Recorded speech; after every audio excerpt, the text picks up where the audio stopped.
Hola, hola, muy buenas tardes. ¿Cómo les va? Acá estamos en una nueva emisión, programa número 14 de Berazategui Resiste. Estamos acá con los compañeros de Resistiendo un Aguante, con Paula, Jorge, Damián. Buenas tardes, chicos, ¿cómo andan? Hola, ¿qué tal? Hola, ¿cómo andás, Andrés? Bueno, acá reemplazando un poquito a Juan. Así que vamos un poquito con las vías de comunicación, así empezamos a charlar. Así es, Andrés, vamos a recordar que pueden escucharnos por la web en fmrcn989.wix.com/radio. Recibimos llamadas al 4216 4021, 4216 4021. Nos pueden buscar en Facebook como Prensa RCA Berazategui y en Twitter como @RCA Berazategui. Y también tenemos nuestro canal de YouTube, Prensa RCA Berazategui. Como todos los viernes, vamos a agradecer a nuestros colaboradores. Guiailimitada.com.ar, todos los comercios y servicios a un clic de tu alcance. Cielo Hermoso, que hace trabajos publicitarios y personalizados en tazas, mates, remeras, buzos, gorros, banderas, entre otras superficies. Su celular es 15 62 17 72 91, 15 62 17 72 91 y también lo pueden buscar en Facebook como Cielo Hermoso. Por último tenemos a Restauración de Vehículos Javier y Jorge Jara, que hacen trabajos de chapa y pintura, lustre y sacabollos, en calle 161, número 1384, entre 3 y 14, Berazategui. Su teléfono es 15 58 14 44 43, 15 58 14 44 43. Bueno, muchas gracias, Paula. Bueno, estamos acá en una semana bastante agitada. Tenemos como primer noticia de la semana la vuelta de nuestra querida presidenta Cristina Fernández de Kirchner. Y bueno, estuvimos recibiéndola en Aeroparque el sábado cuando llegó. Tenemos acá al compañero Damián, si nos querés contar un poco de cómo fue la llegada, de cómo viste a la gente.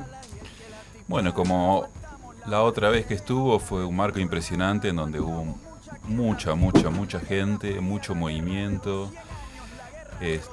Además se nota el entusiasmo de los compañeros, se observa, digamos, una fraternidad cada vez que uno va a esos espacios, que realmente es impresionante.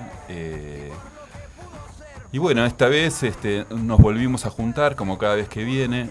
De alguna manera se convierte en el centro de la escena, ¿no? Cristina viene y se convierte en el centro de la escena nacional. Y digamos de manera espontánea un montón de compañeros se disponen a estar siempre bajo la lluvia, porque nos está tocando siempre bajo la lluvia y estamos igual ahí. Así que bueno, evidentemente cuando hay algo que convoca, aunque llueva, el pueblo va, ¿no? El pueblo asiste. Bueno, parece que el nuevo presidente no tuvo razón en cuanto dice que la gente no se mueve con lluvia. Bueno, contanos, Jorge, vos cómo estás viendo el panorama hoy. ¿Por qué vino Cristina, básicamente? Digo, ¿qué es lo que sentimos, lo que estamos viendo? Bueno, Cristina viene en principio por una citación de Bonadío. Ella aclara, yo la pude escuchar en la entrevista con Navarro, no pude ir a Ezeiza, bueno, justamente porque por la lluvia, ¿viste? No podíamos salir con la familia, pero bueno. La esperé, la escuché ahí con Navarro. Decía que venía... Ella dice que viene a reuniones, a reunirse con la gente acá en el Instituto Patria, a organizar sus cosas.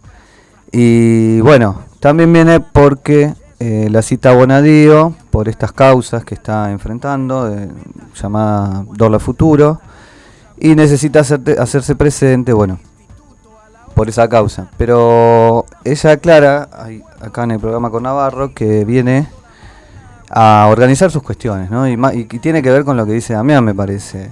El pueblo está demostrando que en ella deposita toda esa lucha que está enfrentando contra el gobierno actual y la concentra Cristina. Se nota que la concentra Cristina, que cuando viene a ella se suma a la gente porque necesita que alguien, digamos, represente todo lo que estamos cuestionando de este gobierno, todo lo que está haciendo este gobierno contra el pueblo.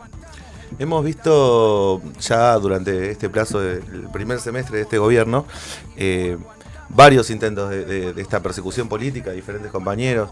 Damián, ¿ves algún tipo de relación entre lo de Milagros Salas y las nuevas denuncias de Cristina? Contanos tu visión. Bueno, lo de Milagros digamos, comenzó en enero, ¿no? Ni bien entró Morales. Bueno, es claramente una persecución política. Digo, en principio porque había un enfrentamiento entre Morales y Salas, ¿no? Pero ni bien entró, bueno, Morales modificó la Corte Suprema ahí, o la Suprema Corte, digamos, ahí en Jujuy, y eso le está garantizando que Milagros siga encarcelada, aunque los delitos son escarcelables, y lo que está pasando es que cuando se cae una de las acusaciones que les hacen, o que le hacen, digamos, vuelven a poner otra de manera que quede encarcelada. O sea, ahí se ve claramente lo que es una persecución política, y que tiene casi que tiene un mismo eje político, ¿no? Que es, digamos, que es pensar, ¿no? Por un lado, en el caso de la Tupac Amaru, lo que es digamos, aquello que molesta no solamente a Morales, sino al poder concentrado en Jujuy, al poder hegemónico en Jujuy, es que una organización popular, digamos, se convierta en eje de la organización y de la política en Jujuy, y que pueda demostrar que se puede gestionar de una manera que es para la gente, ¿no? Y creo que eso es lo que más les molesta, que efectivamente la Tupac, lo que fue haciendo, bueno, además de las cuestiones que tienen que ver con la vivienda y con la alimentación, fue creando diferentes fábricas y demás. Bueno, evidentemente Salas no hubiese sido posible, Milagros Salas y la Tupac Amaru no hubiese sido posible, sino, por lo menos con este nivel de desarrollo, si no hubiese estado el gobierno kirchnerista, ¿no? Que, digamos, de alguna manera es cuando la Tupac pega el salto, ¿no? La Tupac venía haciendo la copa de leche, digamos, y resistiendo el neoliberalismo, resistiendo el hambre, y cuando llega Néstor comienza con la cuestión de las viviendas, y a partir de las viviendas la creación de barrios, la creación de las fábricas, etcétera, etcétera. Y bueno, evidentemente está demostrando que se puede hacer política de otra manera, que se puede hacer política a favor de la gente, y esto es lo que molesta. Entonces, en ese sentido, la persecución a Cristina viene, digamos, por el mismo lugar, ¿no? Viene por el mismo lugar. Además, una de las cuestiones que se cuestiona fuertemente desde los centros de poder, que son básicamente los medios concentrados, el Poder Judicial, digamos, y bueno, un sector empresario, ¿no? El sector ligado a las multinacionales, lo que cuestionan es la política misma, ¿no? Es el sistema político, es el sistema democrático, y entonces en ese sentido lo que les interesa con esto es, con este tipo de denuncias, es como querer, comillas, demostrar, ¿no? Que toda política es sucia y que los políticos suben nada más que para robar, ¿no? Entonces, de alguna manera, si los políticos suben para robar, entonces son los empresarios, ¿no? Los que están ahora, los CEOs, aquellos que tienen que gestionar la política, aquellos que tienen que gestionar el Estado, mejor dicho, porque ellos no hablan de política, hablan de gestionar el Estado. Y bueno, creo que este es el eje, digamos, principal de discusión, ¿no? Intentar demostrar que cualquier persona que hable de la política como transformación, en realidad es chorra. Sí, en ese sentido estoy de acuerdo, digamos. Existe una persecución política que, bueno, que no es nueva, que viene desde hace mucho tiempo a través de los medios de comunicación. Creo que hablamos siempre de eso en el programa. Todas las semanas tenemos una noticia nueva que intenta ensuciar lo que fue el gobierno a través de algunos personajes que, en algunos casos, lamentablemente, son ciertos esos hechos, en otros no tanto, o por lo menos no los pudieron demostrar, son como denuncias falsas, digamos, inventadas. Yo creo que durante el gobierno de Cristina y Néstor, los medios de comunicación, que hoy, digamos, respaldan a Macri y un poco lo salvaguardan, nunca se encargaron de explicar a qué iban los planes, a qué iban las obras, digamos, cuál era el fondo, ¿no? El trasfondo político de cada decisión que tomaba el gobierno anterior. Nunca lo contaron, entonces la mayoría de las personas que siguen estos medios no saben muy bien qué tienen que ver los proyectos que impulsaba el gobierno nacional en cuanto al desarrollo social, en cuanto al desarrollo económico de las personas, los planes. Y hoy lo que están haciendo, me parece, están tratando de ensuciar todo eso, digamos, un poco como enterrarlo, digamos, un poco como ensuciarlo ya definitivamente para que no vuelva, digamos, que cuando uno escuche plan lo asocie con chorros, como decía Damián, cuando uno escuche popular lo asocie con robar, cuando uno escuche nacional lo asocie con saqueo, y creo que es el trabajo fino que están haciendo día a día, hora a hora, y bueno, la persecución política se ve en que hay demostradas denuncias, digamos, de corrupción en el gobierno actual, y de eso se ve muy poco. Me hace recordar, digo, y un poco pensar, digo, tengamos en cuenta que el gobierno de Cristina y de Néstor, digo, estos 12 años que tuvimos, son unas pocas demostraciones que tuvimos de los gobiernos populares y sus triunfos en el país, básicamente. Venimos de una historia muy sangrienta en nuestro país y en el resto de Latinoamérica. Pensaba en esto. Hoy, digo, en otro momento nos han bajado los gobiernos populares con dictaduras, golpes y etc. Digo. La nueva forma hoy de ataque es esta, es la forma judicial, es la forma democrática, por así decirlo, y jurídica de derrocar y de destruir la imagen de los gobiernos populares. ¿Vos cómo lo ves? Exacto, digamos, lo que se está viendo es como los sectores, digamos, básicamente Estados Unidos, ¿no?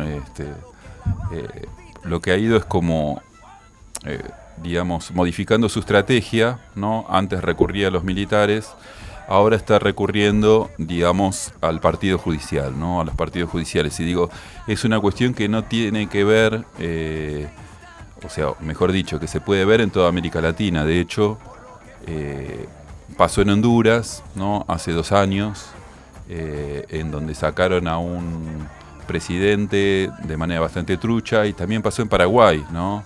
Y están intentando hacerlo además en Brasil, ¿no? Entonces ahí se puede ver una coincidencia, y por eso uno puede plantear que se trata de un plan, ¿no? Se trata de algo, digamos, sistemático, se trata de una nueva estrategia, ¿no? Por el cual intentan, intentan que sus intereses en la región, ¿no? Los mantengan, ¿no? Una suerte de demonización, digamos, de las figuras políticas que estaban del lado popular, nacional, como es Cristina, y está haciendo toda esta campaña de contra ella con las distintas causas que le están metiendo, digamos, y es como por ejemplo esto que saltó de Stolbizer, diciendo que tenían cajas y con dólares, y sí, están tratando, se ensucian su imagen con distintas causas, es eso, básicamente. Sí, que después, o sea, en realidad tienen más valor mediático ese tipo de denuncias que un valor judicial, porque efectivamente, cuando la justicia, digo, este último que pasó es, digamos, sería cómico si no fuese que se trata de una operación en la cual hay mucha gente que cae, ¿no? Pero estuvo la denuncia, digamos, fueron al Banco de Santa Cruz, Telam, ¿no? Que es la agencia de noticias del gobierno, ¿no? O en realidad del Estado, ¿no? No debería ser del gobierno, pero que responde al macrismo, sacó una noticia en donde decía que habían fajado 10 ¿cómo se llama? 10 cajas de seguridad, ¿no? Y no era así, o sea, fue una noticia falsa. Estamos hablando de generar una denuncia falsa, una noticia falsa, y por supuesto después la desmentida, no es tan impactante ni le dan la misma relevancia a la que le dieron a la denuncia. Lo mismo pasó con lo de Kicillof, cuando le dijeron que estaba cobrando un sueldo por Aerolíneas Argentinas, que no fue. A Máximo, que tenía cuentas en Suiza, etcétera, etcétera, y no fue, digamos. Es decir, no es algo ingenuo. Ahora, esta mentira sistemática, efectivamente, tenemos que decir, efectivamente, les resulta bien. porque ganaron la elección a partir de generar una serie de denuncias truchas en las cuales, digamos, esto aparece. Es lastimoso además porque yo doy clase a adolescentes, y la otra vez estábamos en clase y una de las chicas, 15 años, dice, bueno, no sé cómo se daba la conversación, ¿no? Pero dice, bueno, vinieron todos para robar, ¿no? Entonces, digo, esa cuestión que está instalada ahí no es menor. Y efectivamente, digamos, este tipo de campaña, aunque uno puede saber desde un punto de vista objetivo, que si uno quiere saber un poco más, etcétera, se da cuenta que es una mentira, ¿no? Bueno, efectivamente se ve que hay oídos abiertos a esto y sin ningún tipo de conciencia crítica, ¿no? Me pasó algo parecido. Vos sabés que estábamos en la universidad discutiendo sobre hegemonía, ¿no? Y varios compañeros decían que el gobierno anterior había ejercido la hegemonía a través de los medios públicos y que la contrahegemonía venía de Canal 13, por ejemplo, ¿no? Claramente Clarín.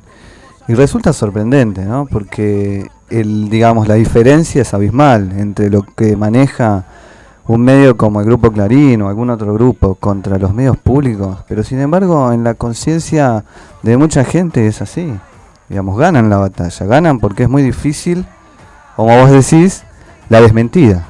Es muy difícil, tenés que desarmar toda esa noticia, ir a puntos mucho más profundos y bueno, y eso cuesta, porque es mucho más simple compartir un título y ya está, ya lo dijiste. Bueno, parece que el monopolio nos sigue marcando agenda. Hoy en día nos han inundado con Báez, López y etc. Y perdemos de vista la discusión de qué tipo de gobierno queremos y qué tipo de gobierno tiene que tener este Estado con nosotros. Vamos a un tema ahora y volvemos dentro de un ratito. Bueno, estamos en el segundo bloque del programa número 14 de Berazategui Resiste. Volvemos a mandar un saludo. Hoy estamos en reemplazo de nuestro querido compañero Juan, que no pudo estar. Bueno, ¿vamos con las vías de comunicación? Sí, Andrés. Nos pueden escuchar en la web por fmrcn989.wix.com/radio. Recibimos llamados al 4216 4021, 4216 4021. Nos pueden buscar en Facebook como Prensa RCA Berazategui y en Twitter como @RCA Berazategui. También tenemos nuestro canal de YouTube donde están nuestros programas anteriores y es Prensa RCA Berazategui. Agradecemos también a nuestros colaboradores, guiailimitada.com.ar, todos los comercios y servicios a un clic de tu alcance. Cielo Hermoso, que hace trabajos publicitarios y personalizados en tazas, mates, remeras y buzos. Su teléfono es 15 62 17 72 91, 15 62 17 72 91 y también lo pueden encontrar en Facebook como Cielo Hermoso. Por último tenemos a Restauración de Vehículos Javier y Jorge Jara, que hacen trabajos de chapa y pintura, lustre y sacabollos en calle 161, número 1384, entre 13 y 14 de Berazategui. Su teléfono es 15 58 14 44 43, 15 58 14 44 43. Bueno, el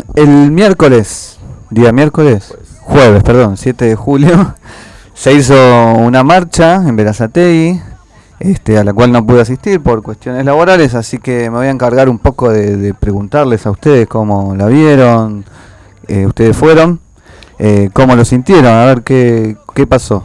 Bueno, fue una movida muy importante, nos concentramos en Avenida Kirchner y 14, en lo que era la vieja municipalidad.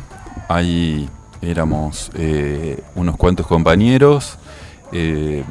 Esto fue el martes, ¿no? ¿Martes fue? El jueves. Estaban todos perdidos. Con ayer el feriado nos perdemos. Ayer a la 1 nos concentramos. Bueno, salimos 1:30, éramos unos cuantos. Pero en la medida en que íbamos caminando a través de la peatonal se fueron sumando muchas personas. Yo calculo que estábamos cerca de las 200 personas, que terminamos llegando a la oficina comercial de Edesur. Se podía ver, a pesar de la hora, porque la verdad que la 1 es el momento en que los negocios están más cerrados y que hay un poquito menos de movimiento, excepto por ahí la gente que que está en el banco, ¿no? Que está en la cola de los bancos y demás.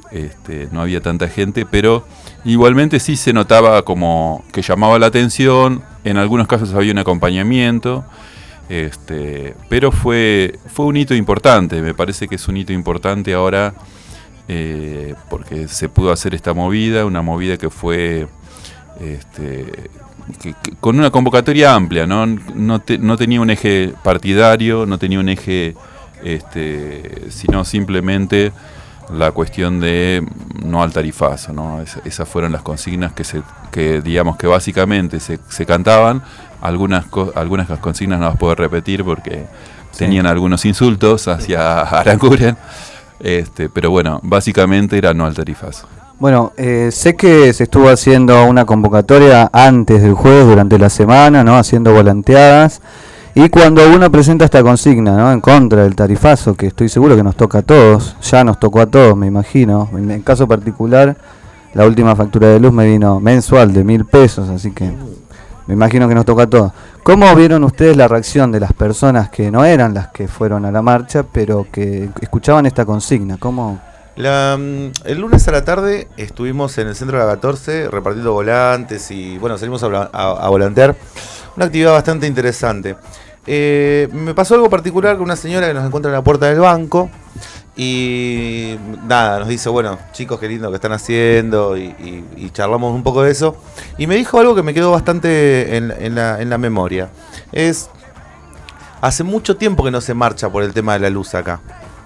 Entonces nos quedamos charlando, y es verdad, tuvimos un tiempo donde el problema justamente no era ese, que estaba llevándose adelante, y nada, entre un sentimiento de la aceptación por parte de los vecinos con respecto a la convocatoria fue muy interesante y fue linda en cierta manera, pero también triste, ¿no? Porque tener que volver a marchar por temas que ya habíamos marchado hace 13, 14 años atrás,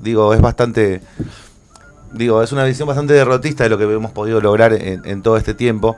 Y aún así vemos que hay en los vecinos todavía queda esta cuestión de que nuestros derechos, lo que ganamos durante estos 12 años, es parte de nosotros y que no lo vamos a perder. La convocatoria estuvimos durante 2 semanas más o menos convocando desde diferentes organizaciones, vecinos. También es importante esto destacar que no solamente organizaciones sociales o partidos políticos estamos interesados en hacer esto, sino que mucho vecino autoconvocado, mucho compañero de los barrios que no venía participando orgánicamente en política, que hoy se está sumando. La marcha en sí, tuvo esta cantidad de compañeros que recién marcaba Damián, y también tuvo las repercusiones en las redes sociales, un montón de gente que quizás quería acompañar, pero bueno, el horario era medio complicado para estar, diciendo que está bueno que Berazategui se empiece a organizar por estas cuestiones. No sé, el tarifazo nos afecta a todos, y en algunos niveles es destructivo lo que está haciendo. Hoy veíamos en los noticieros, la cantidad de jubilados que le vienen 3 lucas de luz, cuando la jubilación mínima es de 4 lucas, entonces ahí estamos muy complicados. Sí, la convocatoria tuvo mucha llegada porque mi familia mismo, yo ni había comentado el tema de la convocatoria que se hacía acá en Berazategui.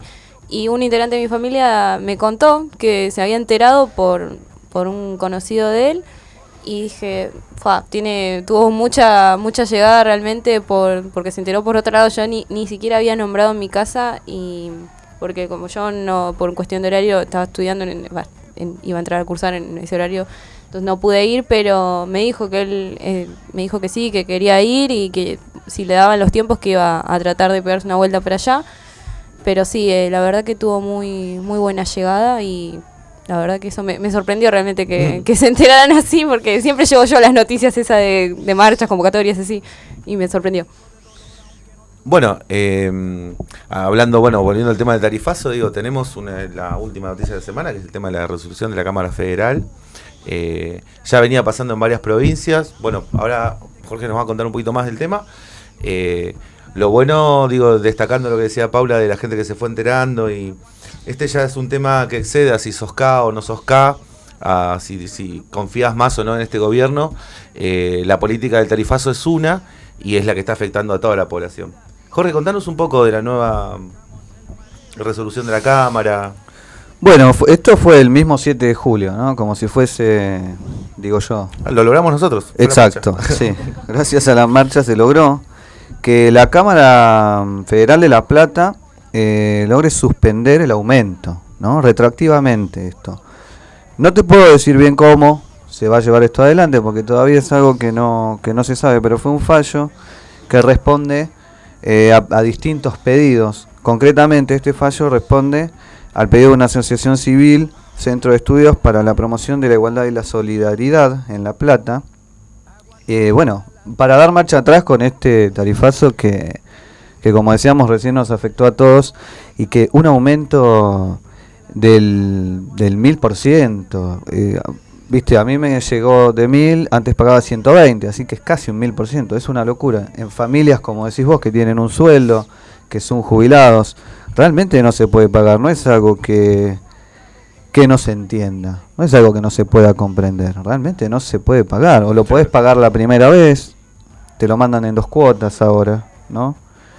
Para que lo pagues en 2 veces, pero igual es lo mismo, es la misma guita, digamos.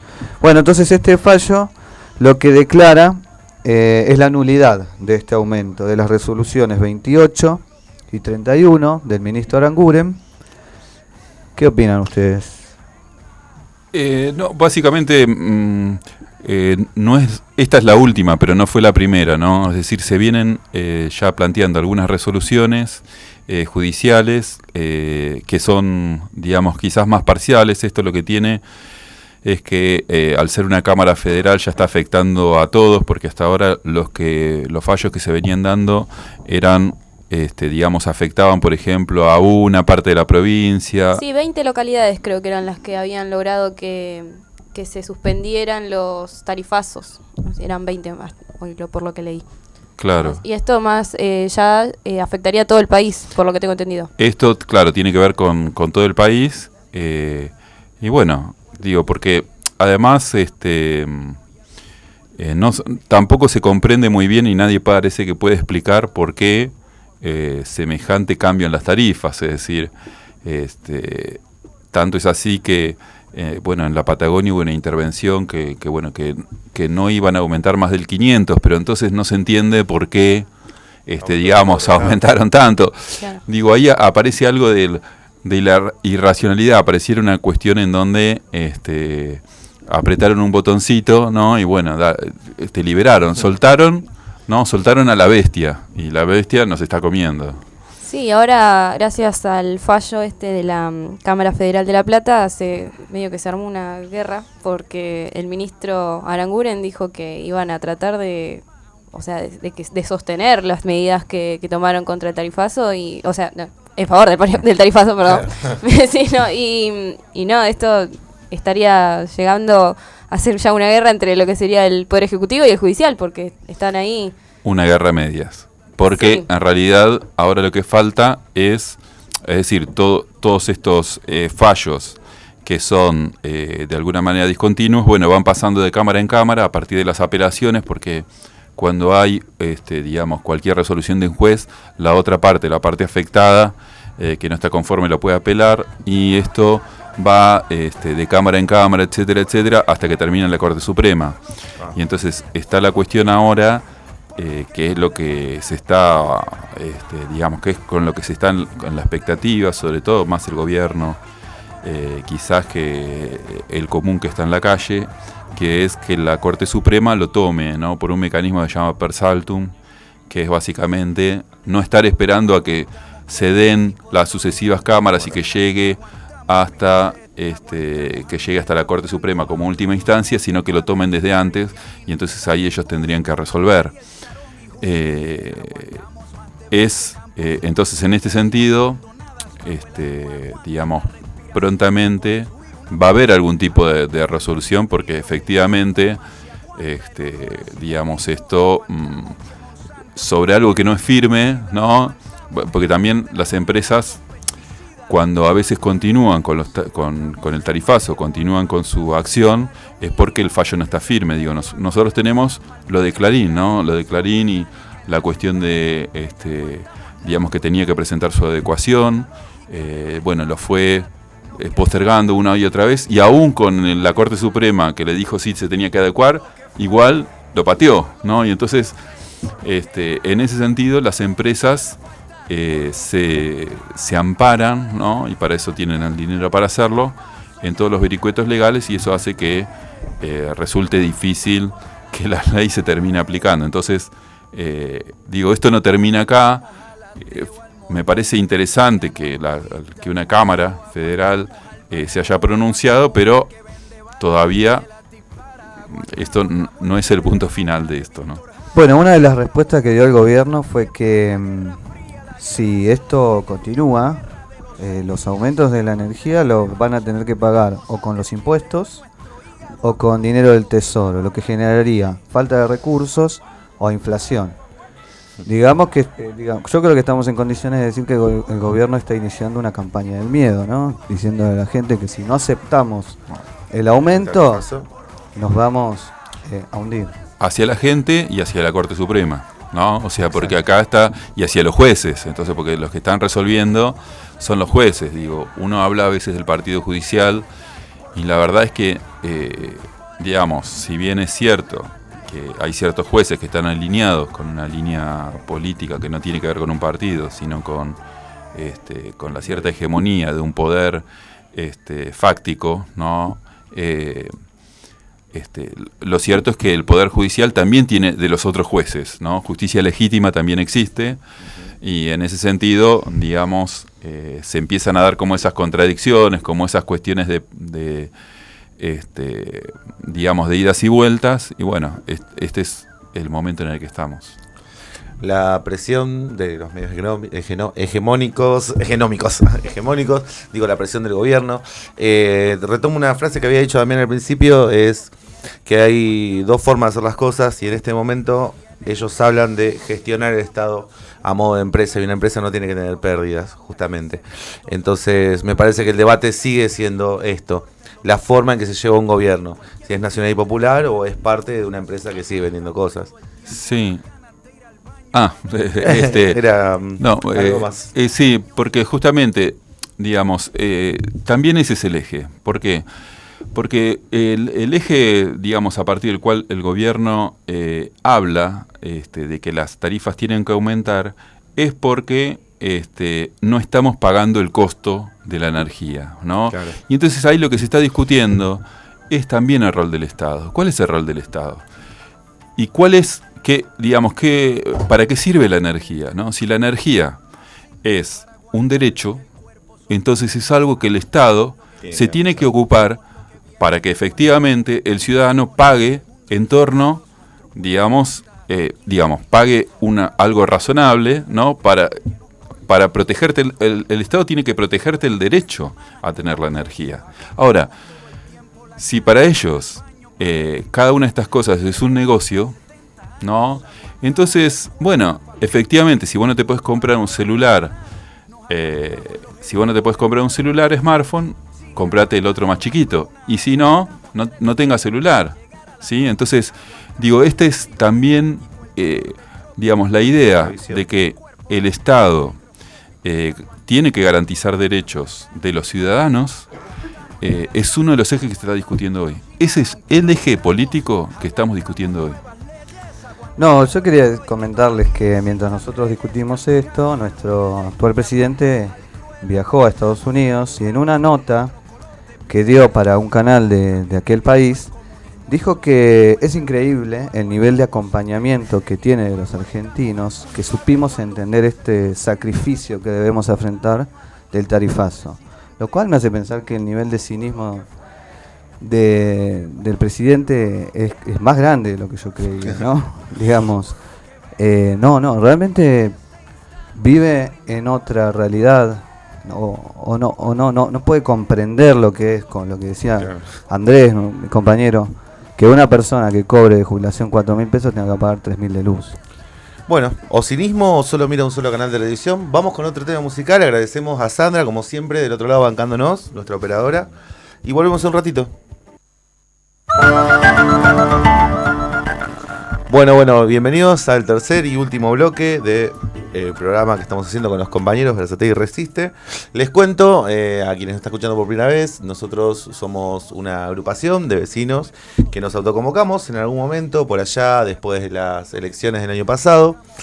Somos Resiste con Aguante. Nos pueden encontrar en nuestro Facebook, que es Resiste con Aguante Prensa. ¿Verdad, Paula? Es Prensa RCA Verazategui. Prensa RCA Verazategui, perdón, a veces me pierdo. Así que bueno, vamos a empezar este último bloque con algunas informaciones de la semana. Así es, Andrés, tengo las cortitas de la semana, nuestra sección con noticias más importantes o destacadas de la semana. Primero tenemos el aumento de pobres en la gestión de Macri, que de acuerdo con distintos centros estadísticos, desde diciembre del año pasado se registraron más de 4 millones de nuevos pobres, lo que significa un aumento entre el 30 y 35% de pobreza durante la gestión de Macri, y también se observó un aumento al 7% de indigencia. Por otro lado tenemos festejos por la independencia. Se espera que el presidente llegue a las 22 horas a la ciudad de Humahuaca, en Jujuy, donde se realizará una vigilia para dar comienzo a los festejos por el Bicentenario. No hay que olvidar que en esa misma provincia es donde se encuentra en prisión la líder de la Tupac Amaru desde que Macri llegó al gobierno. Milagro Sala, ¿no? Estamos hablando de ella. Por último, tenemos la convocatoria un cacerolazo en todo el país. Desde la Asociación de Defensa de los Derechos de los Usuarios y Consumidores se llamó a todo el país a protestar contra el tarifazo en los distintos servicios a través de cacerolazo, a realizarse el próximo jueves 14 de julio a las 20 horas. Así que eso es todo lo que tenemos por hoy. Tristes noticias. Parece más que un programa, va a terminar pareciendo un obituario, dentro de poco, 30% más de pobres. Recién Jorge hablaba sobre el cinismo de Macri. Va a ser el acto en Jujuy. Terrible, este hombre no tiene escrúpulos. Hasta parecería de una especie de supervillano de película, una especie de Lex Luthor, algo así. Bastante macabro nuestro presidente actual. Y el cacerolazo el jueves. ¿Hace cuánto que no habíamos cacerolazos? De estos verdaderos, ¿no? Originales cacerolazos que son los que tienen un reclamo popular. Y hablando de cosas que siguen pasando dentro de este gobierno de Cambiemos, dentro de la Revolución de la Alegría, estamos en una situación particular en Quilmes. Ahora Jorge nos va a dar un pequeño resumen de lo que está pasando, que recordemos que en Quilmes también hay un gobierno pro, un gobierno de Martiniano Molina, el cocinero que está sabiendo poner caliente la olla en Quilmes. Sí, es malísimo el chiste, pero tenemos que poner un poco de onda. Claro, porque vamos a reír, vamos a hablar de cosas tristes ahora, así que...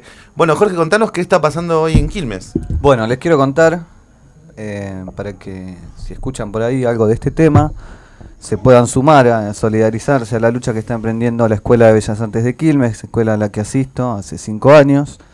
Nunca estuvo del todo bien, hay que admitirlo. Siempre estuvimos luchando por problemas en los ascensores o problemas edilicios. Pero en este momento está en el peor momento de los últimos años, digamos. Más allá de... Tampoco hay que olvidar la vez que Villordo la quiso cerrar. Pero bueno, ese fue el peor. Hoy estamos pasando por despidos. El gobierno de Martiniano Molina lo había anunciado, tampoco es algo sorpresivo, que iban a implementar despidos porque él creía o cree que la administración pública cuenta con demasiados empleados, ¿sí? Por lo menos la mitad para él estaban, digamos, de ocio. No tienen que cumplir tareas porque no son necesarios. Son palabras de él, no estoy inventando nada.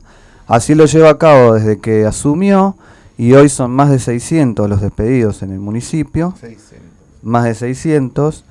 En Bellas Artes específicamente ya son 14 los jubilados por oficio, que ese es el nombre que se le da a estos despidos encubiertos. Jubilaron a 14 profesores. Hay auxiliares que no están cobrando desde hace 4 meses. Y la justificación para este tema dicen que fue un error. Me hace acordar al error de cálculo, no sé si se acuerdan, al error de subida. ¿Se acuerdan de ese tema? Bueno. No, pero seguí. Sí, nos acordamos, está genial. Vamos, Jorge. Buenísimo. Y bueno, y también hay un tema que afecta a los estudiantes, que es que el gobierno de Martiniano apenas asumió, anunció que íbamos a contar con el boleto educativo. Boleto por el cual estábamos peleando también hace muchos años, todavía no lo tenemos. Y bueno, anunció que habían hecho algunos acuerdos con empresas que nunca nos quisieron dar el boleto educativo. Por ejemplo, 324, 582, 257, los que viajan a Bellas Artes saben. Y bueno, salió en los medios de comunicación locales, lo comentaron en las radios, porque las radios empezaron a subir lo que los medios gráficos, digamos, las noticias que ellos daban de este tema, y después resultó que no. Los pibes fueron a buscar con la constancia el boleto y las empresas le decían que no. A esto también el gobierno, cuando el centro de estudiantes fue a hablar por este tema, a preguntar qué pasaba, también respondieron con que fue un error. Que ellos nunca hablaron con las empresas, que ellos nunca llegaron a un acuerdo y que fue un error de alguien que lo publicó y no saben quién. Entonces, también encontramos en esto como una especie de cargada, ¿no? Que juegan con este tema, y más el económico, y más cuando el boleto aumentó al doble hace unos meses. Bueno, así que bueno, se siguen sumando cosas. No solo en Bellas Artes son masivos los despidos, sino en todo el sistema de salud de Quilmes. Se está despidiendo a muchos enfermeros, a muchas personas que trabajaban. Y bueno, es preocupante porque estas personas, más allá de que algunos creen el discurso de esto de que son ñoquis, y hasta a veces se llegan a convencer de que por ahí se lo merecían, no hay que olvidar que estas personas, una vez que se quedan sin trabajo, no tienen con qué comer, digamos. Entonces, si Martiniano realmente creía que estas personas no estaban cumpliendo con su deber, quizá la solución es buscar otra forma, pero no dejarlos en la calle, porque ¿qué van a hacer estas personas? Sí, igualmente todos los despidos de estas gestiones, digamos, hay acusaciones de ñoquis, pero no hay ningún seguimiento, es decir, se trata de despidos masivos, por lo tanto, digamos, uno podría decir, bueno, quizás haya alguien que no trabaja, que no vaya a trabajar. Bueno, hacerle un seguimiento, se hace un, ¿cómo se llama? Se le hace un seguimiento a ver si estaba haciendo sus tareas, si no estaba haciendo, qué fue lo que pasó, etcétera, etcétera. Acá son despidos masivos, lo de ñoqui es simplemente una cuestión ideológica que además va en contra de los estatales. No, acá no están hablando, y otra vez, digamos, volver a pegarle al Estado, ¿no? Como el Estado... cuando es un Estado que los políticos roban y los trabajadores no trabajan, ¿no? Y este es un poco como las dos caras de esa moneda, ¿no? Y los trabajadores además son los trabajadores que puso el político, ¿no? Entonces ahí se da toda una construcción ideológica, por eso justamente digo esta idea de los ñoquis y demás. Claro. Los políticos roban, los trabajadores no trabajan, aumentamos la desocupación, aumentamos la indigencia. Los pibes van a pedir el boleto y le dicen no estamos en tema. Digo, el gobierno el gobierno de Cambiemos ha mostrado que en sus primeros 6 meses la revolución de la alegría no fue para todos, justamente. O casualidad, la idea ahora, digo, van por la salud y por la educación. Esto ya lo hemos vivido en Argentina durante mucho tiempo. Pero bueno, para ir cerrando un poco el programa, quiero agradecerle a mis compañeros por haber estado hoy, volverle a mandar un saludo a Juan, que hoy lo estamos reemplazando y lo esperamos el viernes que viene para que venga a conducir esto bien, por el amor de Jesús. Y bueno, antes de irnos vamos a despedirnos con una noticia un poquito más alegre, digo, es lo de mañana, es lo de la fiesta, digo, porque no nos van a robar la primavera, así que nada, se nos viene una fiesta patria. ¿Quién nos cuenta? Y bueno, me están pasando la pelota a mí, me parece. Bueno, vemos el micrófono ahí, así que... No, sí, mañana nos vamos a juntar en Plaza de Mayo, pero salimos acá desde las 12. Las 12 aquí en la Plaza de los Bomberos, a las 12. Muy bien. Nos juntamos para festejar nuestro Día de la Independencia. Vamos a tener distintos espectáculos, tengo entendido, sorpresas. Y vamos a estar repartiendo escarapelas, tortas fritas, va a haber también chocolatada para todos y todas. Y nada, la fiesta la hacemos nosotros, las vallas estarán en otro lado, nosotros hacemos la fiesta, así que nada, están todos más que invitados. Entonces, vamos terminando con el programa de hoy, agradecerle de vuelta a mis compañeros, esto es... Creo que, no sé si lo estabas por decir, pero te iba a decir lo del jueves que viene, la convocatoria... ¿Alcázar Brazo? Sí. Sí, lo dijo. Bueno, como ven, ya después de la hora estamos un poco complicados. Bueno, agradecerle a todos por habernos escuchado. Nos estaremos viendo de vuelta el viernes que viene por la misma sintonía, con Juan en la locución. Bueno, esto fue Verazategui Resiste. Muchas gracias, compañeros. Gracias. Gracias. Y nos estamos viendo la semana que viene. Gracias. Soy de Resistiendo y vengo bancando el proyecto. Soy del 49%. Soy el pueblo que lucha por la educación, por el trabajo. Soy la bandera celeste y blanca. Soy una abuela de la plaza. Soy un desaparecido. Soy un militante. Soy aquel que fue reprimido. Vos me vendiste la patria. Vos me entregaste los buitres. Vos te cagaste del pueblo en mi nación. Pero mi sangre no está fría. Porque Argentina no olvida. Porque vamos a luchar contra toda tu porquería. No queremos despidos. No queremos tarifazos. No queremos balas para los pibes. No queremos hipotecar la patria. No más presos políticos. No más represión. No más persecución ideológica. Ahora con alegría pagamos los impuestos. Ahora 1 más 1 es 3. Ahora los jueces van a dedo. Ahora trabajamos hasta los 70. Nos quitaste los subsidios. Nos quitaste el fútbol para todos. Nos quitaste la libertad de expresión. Nos quitaste el derecho a la protesta. Dijiste que era